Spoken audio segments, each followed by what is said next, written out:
cringe when they hear the term New World Order, despite all of these prominent people using it.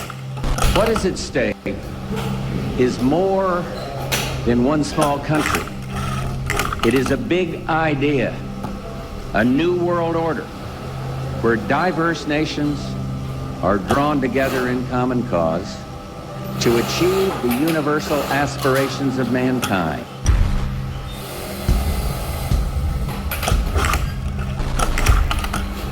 The world that maybe some people dreamt of at that conference back in Bournemouth, when it looked as if maybe history would end, that liberal democracy would triumph, that free market economics would slowly progress, and we'd have a new world order. We are part of a new world order. And as the recently departed Admiral William J. Crowe once said, it's long on new and it's short on order.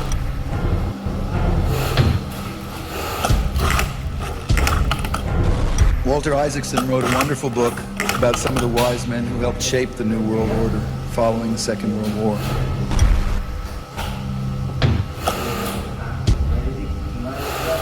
As we devise a way forward in Iraq, I urge the international community to embrace its responsibility for creating that new world order. A new world order based upon collective action.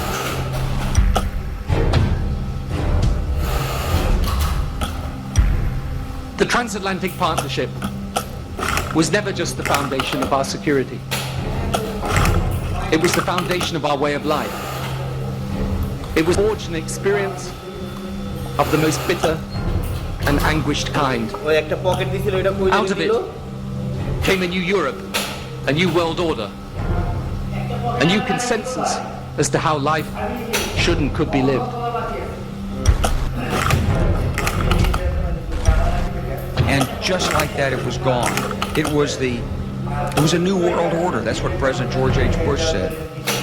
About the new world taking shape around us, about the prospects for a new world order now within our reach. In the coming weeks, I'll be talking in some detail about the possibility of a new world order emerging after the Cold War.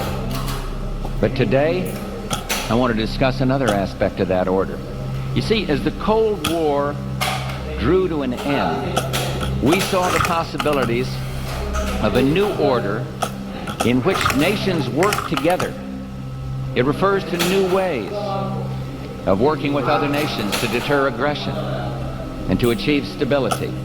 As old threats recede, new threats emerge. The quest for the new world order is in part a challenge to keep the dangers of disorder at bay. साथियों, आज दुनिया नए world order की तरफ बढ़ रही है। भारत के बढ़ते सामर्थ्य के साथ ही विश्व में भारत की भूमिका भी तेजी से बदल रही है। संकट के घेरे में और सेकेंड वर्ल्ड वॉर के बाद एक दुनिया में एक नया ऑर्डर, न्यू वर्ल्ड ऑर्डर उसने आकार लिया।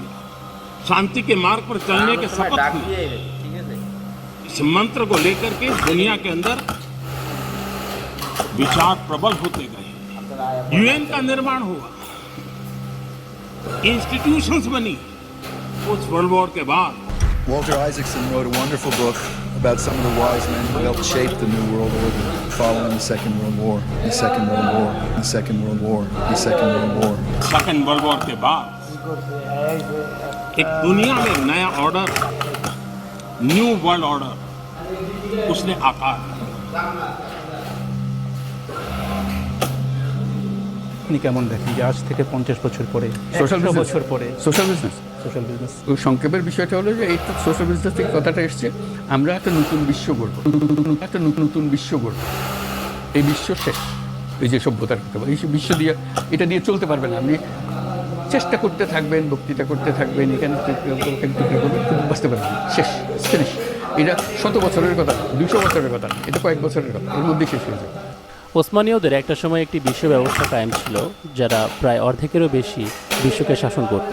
যেহেতু সেটি মুসলমানদের সাম্রাজ্য ছিল, তাই বাদবাকি ধর্মাবলম্বীদের তাদের আন্ডারেই থাকতে হতো। কিন্তু বিষয়টি তারা পছন্দ করতো না, বিশেষ করে ইহুদিরা। ইহুদিদের ধর্ম অনুসারে ওরা কিন্তু ওদের মসিহ ঈসা আলাইহিস সালামের জন্য এখনো অপেক্ষা করছে। সুতরাং সেই মসিহ আসার আগে তারা কোনো রাজত্বকে প্রকৃত রাজত্ব হিসেবে মানে না।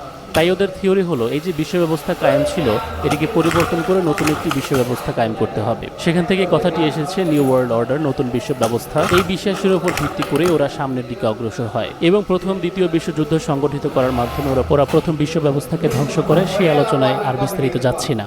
জার্মানির একটি ইহুদি পরিবার, যাদেরকে রেড শিল্ড অথবা দ্য রথ চাইল্ড বলা হয়, এই পরিবারের 5 সন্তানকে 5টি স্থানে ব্যাংকিং সুদি সিস্টেম চালু করার জন্য পাঠানো হয়। যেই সুদ সম্পর্কে আল্লাহ তাআলা বলেছেন যে সুদি কাজ কারবার করা আল্লাহ ও তার রাসূলের বিরুদ্ধে যুদ্ধ ঘোষণা করা। কথাটি যথেষ্ট ওজন আছে। সুদি কারবার করা কিভাবে আল্লাহ তাআলার বিরুদ্ধে যুদ্ধ, সুদ, ব্যাংকিং সিস্টেম কিভাবে গরিবের রক্ত চষে, এই ভিডিও থেকে জানতে পারবেন। 5 জন সন্তানের মধ্যে একজন ছিল নেথান রথচাইল্ড, যাকে ইংল্যান্ডে পাঠানো হয়, যে বলে ব্রিটেনের মানি সাপ্লাই যেই ব্যক্তি করে ব্রিটিশ সাম্রাজ্য সেই নিয়ন্ত্রণ করে এবং ব্রিটেনের মানি সাপ্লাই আমি করি। তার মানে বোঝালো ব্রিটেনকে সে নিয়ন্ত্রণ করে। তারা বিভিন্ন যুদ্ধ বাঁধিয়ে মানুষদেরকে লোন দিত। অ্যাংলো ফ্রেঞ্চ যুদ্ধে ব্যাটেল অফ ওয়াটারলুর শেষে 1815-তে ইংল্যান্ডকে ধোঁকা দিয়ে তাদের মেজর বন্ডস এবং দামি দামি শেয়ার কিনে নেয়। এরপর থেকেই ইংল্যান্ড এই ইহুদিদের হাতে চলে আসে এবং ব্রিটেনকে সুপার পাওয়ার হিসেবে দাঁড় করায়, সারা বিশ্বকে দাজ্জালের শাসন ব্যবস্থার আন্ডারে নিয়ে আসতে। এবং আমরাও বাঙালিরা সেই ব্রিটিশদের দ্বারা শাসিত হয়েছি। বিশ্বের বেশিরভাগ জায়গা ব্রিটিশদের আন্ডারে নিয়ে আসা হয় এবং প্রায় অর্ধেক তাদের পরিকল্পনা সফল হয়ে যায়। কিন্তু এখনো একটি মেইন কাজ বাকি,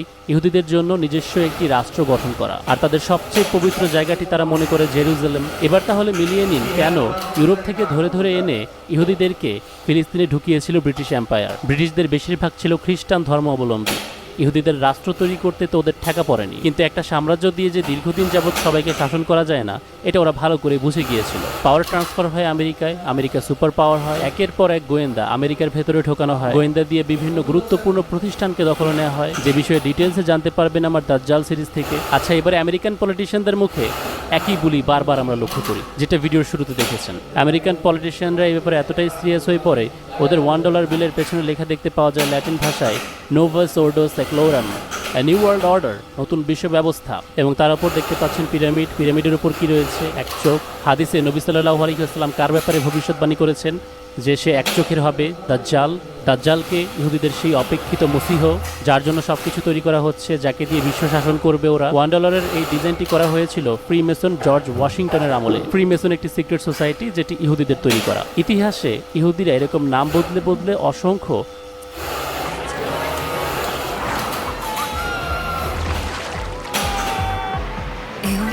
Cosa ne facciamo di tutto questo hai? Entra in Civitatis e rendilo reale. Migliaia di tour e attività in tutto il mondo all'altezza della tua immaginazione. Civitatis, arricchisci il tuo viaggio.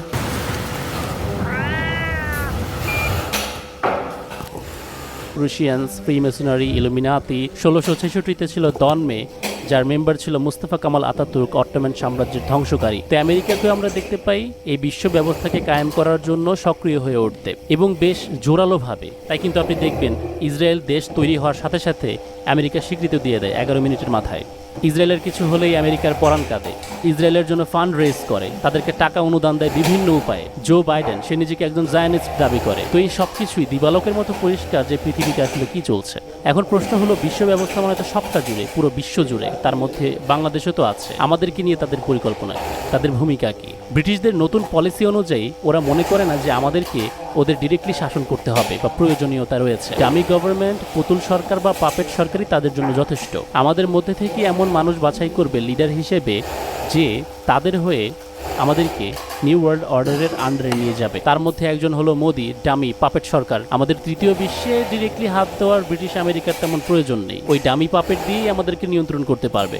কিন্তু দুঃখজনক বিষয় হলো, আমাদের বাঙালিদের মোদি ছাড়া আর কোনো শত্রু চোখেই পড়ে না। হ্যাঁ, ব্রিটিশ আমেরিকার নেতৃত্বেই মোদি তাদের নীতি অনুসরণ করে আমাদেরকে অত্যাচার করেছে, মুসলমানদেরকে বিশেষ করে, যেন মুসলিমরা পুনরায় খেলাফত প্রতিষ্ঠা না করতে পারে। আমরাও ধরে বসে আছি যে মোদি একমাত্র চক্রান্তকারী। মোদিরও যে গুরু ঠাকুর আছে, আমরা বর্ডার ক্রস করে ওই পর্যন্ত যেতেই পারিনি। আমাদের চিন্তাভাবনা এতটুকু গণ্ডির মধ্যেই বন্দী, যার কারণে এখনো আমরা আমেরিকার থেকে সাহায্য চাই, তাদের কাছ থেকে সুষ্ঠু নির্বাচনের আশা করি, একজন ন্যায়পরায়ণ শাসক কামনা করি, বোকার মতো। তো গত নির্বাচনে করেনি ওরা সুষ্ঠু নির্বাচন। হাসিনা ছিল মোদির ডামি, মোদি ছিল আমেরিকার ডামি, না হলে এত দীর্ঘদিন যাবৎ গদিতে ওদেরকে কে বসিয়ে রাখে?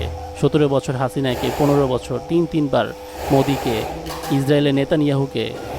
কিভাবে? ব্রিটিশরা আমাদেরকে ছেড়ে গেছে কিন্তু শাসন ছাড়ে নাই। Divide and rule policy apply করে ইন্ডিয়া, পাকিস্তান, ভারত, মুসলিম, খ্রিস্টান, হিন্দুর মধ্যে দাঙ্গা, এভাবে ডিভাইড তো করেছে। আর রুল করছে সেকুলার গভর্নমেন্ট দিয়ে। আমাদেরকে বোঝাচ্ছে ওদের তৈরি করা সেকুলার ধর্মনিরপেক্ষ গভর্নমেন্ট বসালে সকল ধর্মের মানুষ শান্তিতে বসবাস করতে পারবে। সেই কারণে আমি গত ভিডিওতে বলেছি আমেরিকান সমর্থিত কাউকে দায়িত্ব দেওয়ার দরকার নেই। Let's talk about American presidential award winner doctor Yunus.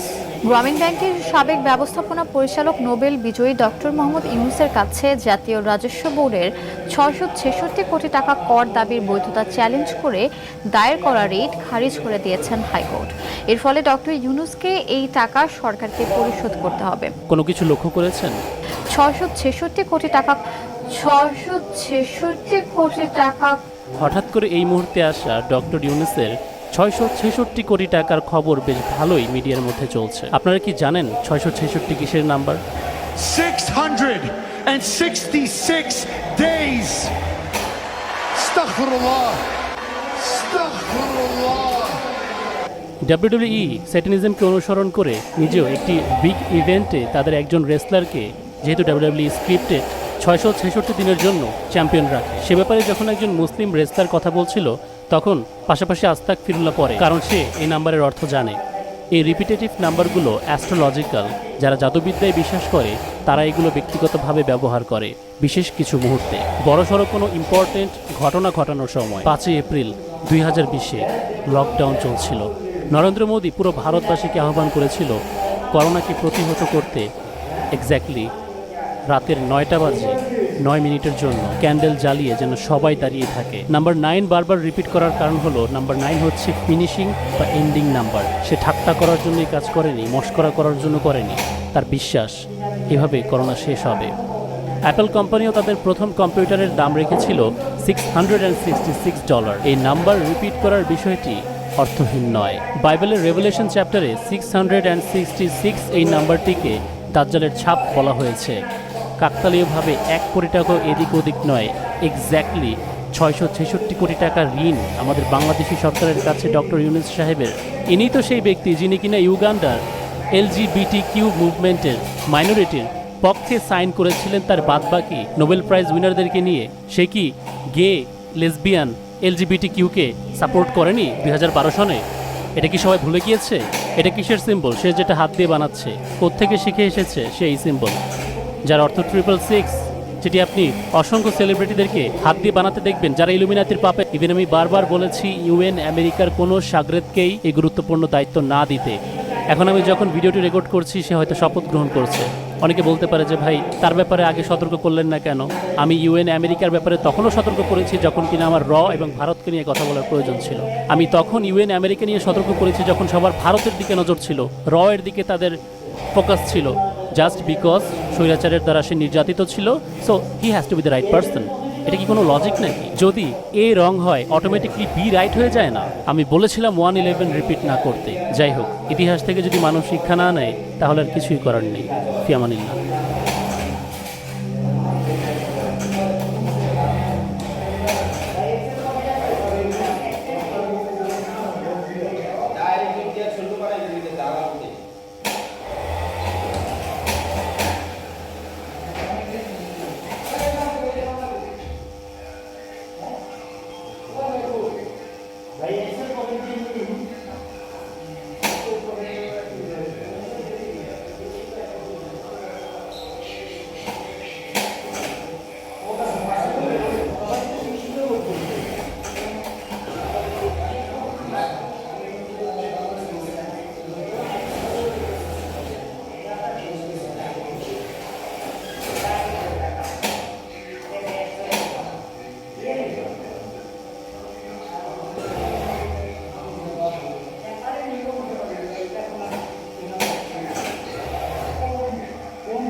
Doctor Yunus রে যাই কন বুঝছেন অরিজিনালে মনে করেন